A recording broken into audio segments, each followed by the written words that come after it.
Professor Ibrahim Al-Marashi, thank you very much for joining our interview series. Let me start right away with the first question. What historical and socio-political conditions in Iraq and the broader Middle East have laid the groundwork for the rise of populist authoritarianism in the region? So the obvious is imperial interference and hydrocarbons, oil and gas. Uh, the interference of foreign powers, whether it's Britain or the US, always gives a convenient enemy to rally against. And hydrocarbons in the form of oil and gas allows political elites to more or less generate revenue that allows them to uh, bypass the need for taxation. At the same time, populism is enhanced because those revenues can be shared directly in the form of large-scale projects that increase the support of people like Saddam Hussein or any other authoritarian leader in not only Iraq, but throughout the region. Right. How have legacies of colonialism, militarization, and post-conflict governance contributed to the entrenchment of populist and authoritarian leadership styles in the Middle East?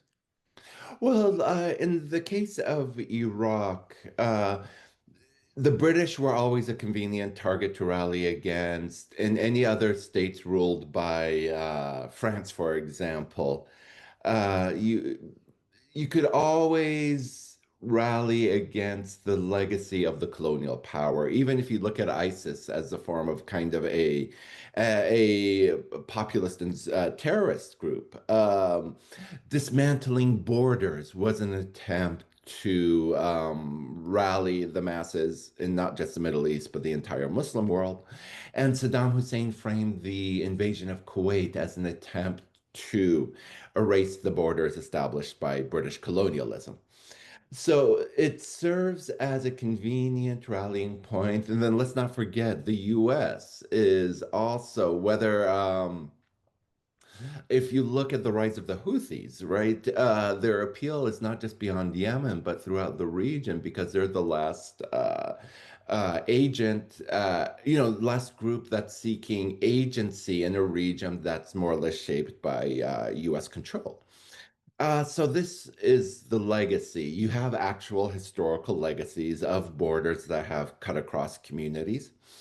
But then also you have in the imagination. So you have the legacy of imperialism on the ground, but then you also have the in the imagination a target to rally the masses behind. Right. From a populism perspective, how are shifting global power dynamics, especially the rise of multipolarity and the return of a nationalist transactional Trump administration, shaping authoritarian resilience and weakening democratic aspirations in the Middle East? In what ways might these trends bolster authoritarian populist movements across the region? Sure, authoritarianism has become normalized. It's become a norm.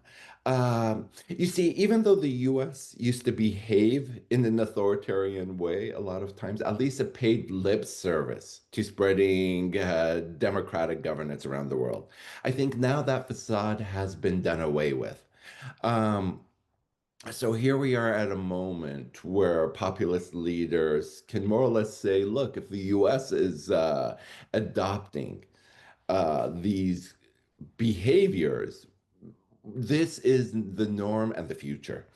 Um, so that even in the case of, let's say, Russia, where there is now seems to be kind of at least a personalistic rapprochement, a rapprochement between leaders, uh, the regime type going into the future in this multipolar system is that of personalistic, if you will, sultanistic regimes from the word sultan, taking a word that was described by the academic Hushang Shahabi. And if that's the case, then, uh, there is no really model to adhere to anymore. It seems like this will be now the wave of the future of governance. Right.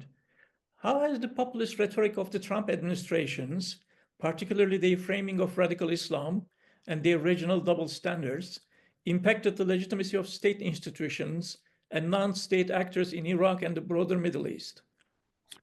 Um, in this case, there's two things going on here. There is, again, going back to your previous question about that transactional foreign policy. If Trump makes a deal with Iran over its nuclear program, the Iraqi Shia militias are very much mass mobilization militias for the Shia masses. And a lot of their mobilization is due to being supported by Iran. If Iran enters some kind of a negotiation with the US, Iran has less of an interest of supporting those Iraqi Shia militias. That's just one example in terms of non-state actors. But otherwise, uh, you have the other paradox of increasing a war against the Houthis in Yemen. Iran might also rein them in, but if not, you'll have the Houthis continue with attacking Red Sea shipping as a result of these tensions. That's one way I could see where transactionalism, populism, and the non-state actor interact in the region. Right. Could the Trump administration's emphasis on transactional diplomacy further embolden sectarian ethnic populism in conflict zones like Iraq, Syria, and Lebanon? And how? Um, Not okay on two levels. Transactional diplomacy with Netanyahu might embolden him to act unilaterally in Syria and Lebanon, and perhaps as far as Yemen. And Israel's actions there could embolden, let's say, sectarianism in the following way. It could lead to a resurgence of Hezbollah in Lebanon. It could embolden the Houthis. And Israel might seek to use the Syrian Druze minority as a proxy. Okay, that's where the sectarianism might be emboldened. Israel might be emboldened to attack Iraq's Shia militias, who were part of the axis of resistance. On the other hand, were this transactional diplomacy enter some kind of grand bargain with Iran, all of those actors might more or less be reined in. So it's a double-edged sword, literally, in terms of how this foreign policy might affect the region. Mhm. Right. In your view, how does the militarization of politics via militias, such as the PMU, reflect populist strategies of political mobilization in the Middle East, especially in terms of bypassing traditional democratic institutions and appealing to the people? Well, the PMU is in really a case of it's a broad body of militias. A good number of them first emerged to resist the U.S. occupation of Iraq. And then second, it wasn't really, I think, bypassing democratic institutions in the beginning. A good number mobilized because Ayatollah Sistani was able to mobilize the masses in the face of the ISIS threat. In this case, how they persisted in undermining institutions in Iraq was becoming a parallel force to the Iraqi military. And then later playing a role against the protests in Iraq that were calling for better governance, technocratic rule. So it's complicated. It's complicated. The popular mobilizations units emerged in the face of resisting an occupation to serve as an Iranian proxy to resist ISIS. And then they persisted as a form of preventing the Iraqi military from maintaining the monopoly of violence. Taking the words of Max Weber. Mhm. Um, Again, we're at an inflection point. I think it all hinges on the deal with Iran, whether these militias will be reined in, subsumed into the army or the military, the security sector, or will they continue to be a spoiler to Iraq's post-governance structure? Mhm.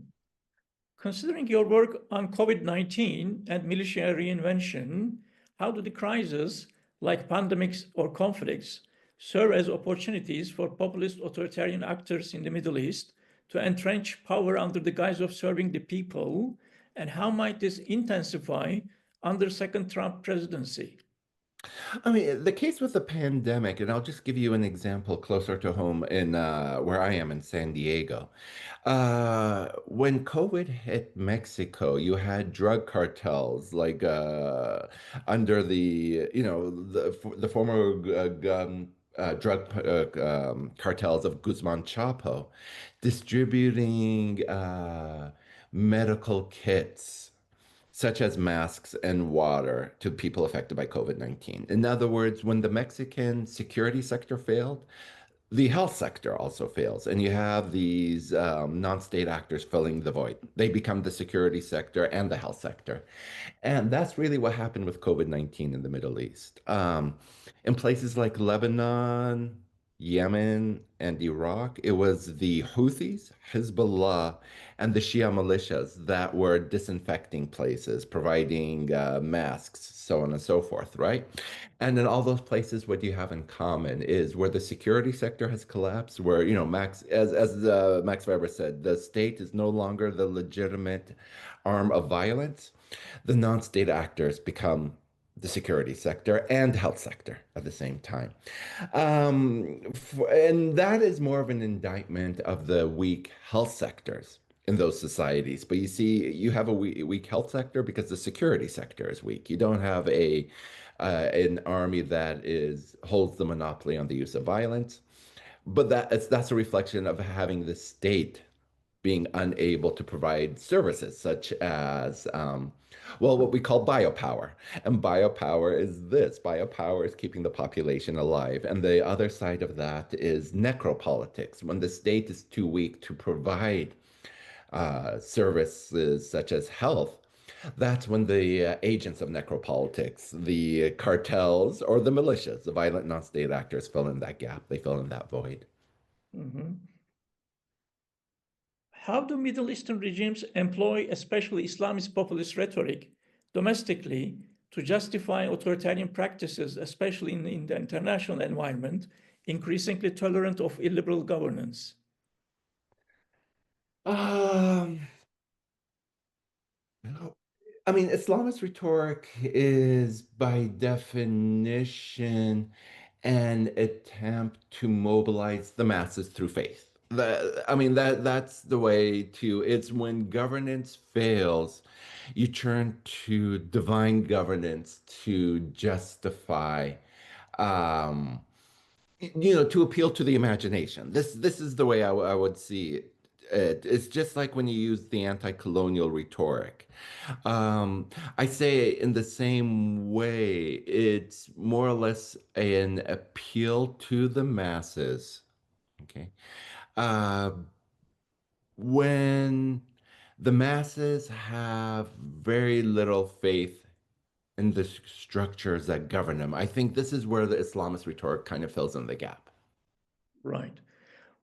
What role do you foresee regional actors such as Saudi Arabia, Iran, and Turkey playing in either reinforcing authoritarianism or providing openings for democratic movements under these new global conditions? In that regional mix, I would also add Israel. And this is the post-October 7th effect. I'll tell you why. In 2011, with the Arab Spring, for the first time in the region's history, the US was kind of more or less not taking a role in the fate of regimes. It led the regime of Hosni Mubarak fall, for example, a longtime ally. And in that vacuum, Saudi Arabia and Iran engaged in a Cold War with Turkey being a partner in that mix. So it was more or less a three-way conflict. Um, and what happened? So you had this regional Cold War. And with that regional Cold War, more or less counter-revolutionary tendencies won out. counter-revolutionary tendency won out, and Turkey, Iran, Saudi Arabia all chose a side. Which counter-revolutionary tendency would they support, or which revisionist power would they support? Okay, so you have these proxy conflicts, and now Israel has just entered the fray after October 7th. Um, so basically, the way the region looks right now is we're a far cry from the Arab Spring optimism. It's every power will support a proxy to serve their aim. And really, I see this all playing out in Syria. If you want to say how four actors are going to dictate the future of Syria, you have, of course, Turkey very much invested in the current Syrian government, Israel trying to expand its presence, Saudi Arabia wiping away Syria's debts, and Iran trying to hold on to the power it lost. All four powers do not care about a transition to democratic governments in Syria. All four powers want to maintain their sphere of influence. And in that case, all four powers are probably going to reinforce autocratic tendencies in Syria. They're going to choose more or less warlords as proxies rather than being concerned about a transition to a democratic system. Right. Given the historical reliance of Middle Eastern authoritarian regimes on external patrons, how might a US foreign policy under Trump too reshape alliances, especially with regimes facing internal legitimacy crisis? Well, I mean, I think the best case in point is how close the Trump administration is to Syria, to Saudi Arabia. Sorry. So it might try the first terms strategy of offshore balancing, basically carve out spheres of influence in the multipolar system, and basically tell Saudi Arabia, you know, we're not really concerned about your human rights issues, but you maintain order in the Gulf. We'll give you as much weapons as you want. Of course, Trump will say to Saudi Arabia, you have to pay for them to boost my standing domestically. But it's your job to be the policeman in the Gulf. And that's what I mean by offshore balancing. It'll probably tell the same to Israel. That does not bode well for any kind of future of Palestinian governance, nor does Saudi Arabia ever have an incentive to, address human rights issues as long as, you have this blank check from Washington. Right. Could the erosion of liberal democratic norms in the West, accelerated by populist leaders like Trump, provide ideological cover for Middle Eastern populist authoritarian leaders, and how? Well, absolutely, in that without even the US going through the lip service of human rights, from the international theory realm of constructivism, the new norm that has been constructed is not only can we get away with authoritarian governance, the masses want it. You see, it's not an accident that, the masses elected somebody like Trump, or let's say to go to as far as El Salvador, where, you have another kind of authoritarian populist leader who is more or less doing the bidding of the Trump administration. And I think that's a model for the rest of the world, is you can say not only the US wants it, but all these regimes say, you, the masses, you also want a strong hand, because a strong hand gets things done. Right. In what ways might regional populist movements exploit global discourses of national sovereignty and anti globalism championed by Trumpism to consolidate authoritarian rule?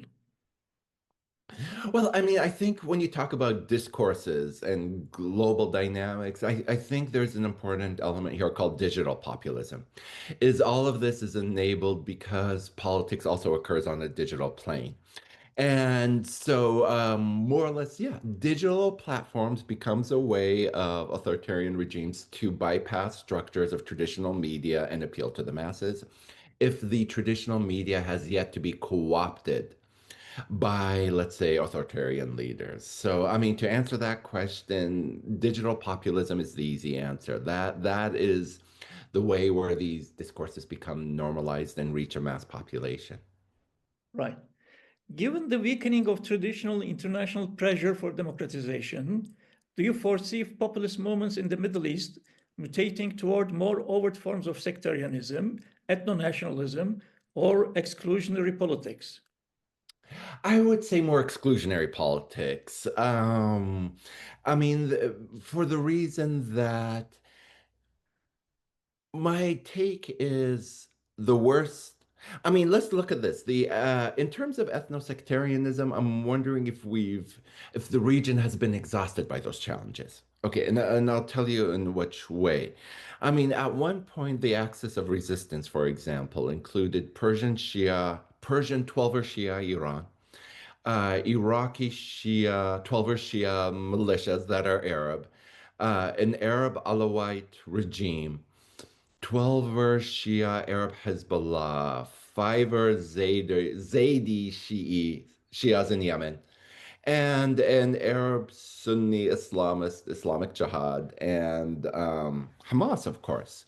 And so, sometimes I'm wondering, just based on that, of course, that axis of resistance has more or less been dealt a very heavy blow, but the fact that that resistance could form makes me wonder if the ethno-sectarian frame has just been over fetishized, that there are other realities on the ground. And it's this. I mean, I think ethnic and sectarian identities are securitized. And securitization means that they're used when it's convenient for power, and then they're abandoned when power politics dictates that, ethnic or sectarian divisions don't suit our interests.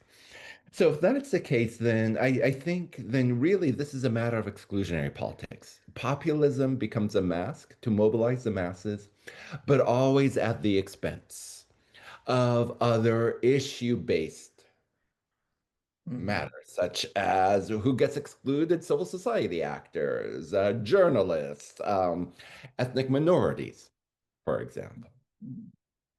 In a context where Western powers show declining interest in promoting democracy abroad, is there still space for bottom up democratization efforts in the Middle East, or are we entering a phase of entrenched authoritarianism? I don't think they're mutually exclusive. We're facing entrenched authoritarianism, but perhaps I could say if, thinking back of referring to digital populism, if authoritarianism gets entrenched through digital means, then perhaps bottom up approaches can also survive through digital realms, if you will. I'm just thinking of the case of, let's say, the digital hacktivist collective Anonymous, for example. I remember during the Arab Spring when various regimes tried to crush the protests, Anonymous hacked into those state actors in support of the protesters. That's just one example I'm thinking of. Because, of course, if um, you can basically ideas can't be killed, right? But we have to look at, I mean, probably the way where these ideas are going to be propelled, that one sphere that still hasn't been completely subsumed by the state is the digital realm. And I think perhaps those are the spaces where these attempts or these ideas are going to live. Does that necessarily transform into on the ground resistance?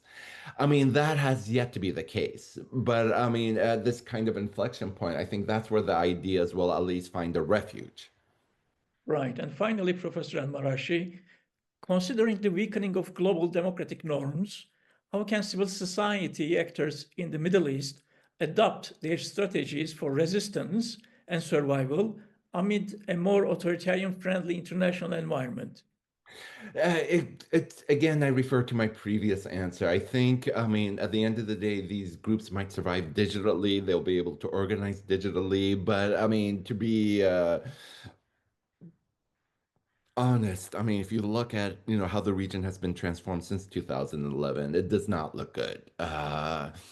Uh, I mean, so many of these actors are barely surviving. And so, at the end of the day, the ideas might persist in kind of through digital activism, through art, through artivism. But I'm speaking from the US where even if I'm speaking to you here and saying these it looks bad for civil societies that even on our campuses the ability to openly speak is being threatened. If I could imagine, a wave of silence coming in this country, I could only imagine how bad it must be in the Middle East. Right. Professor Ibrahim Al-Marashi, thank you very much for your time. Appreciate it. Thank you.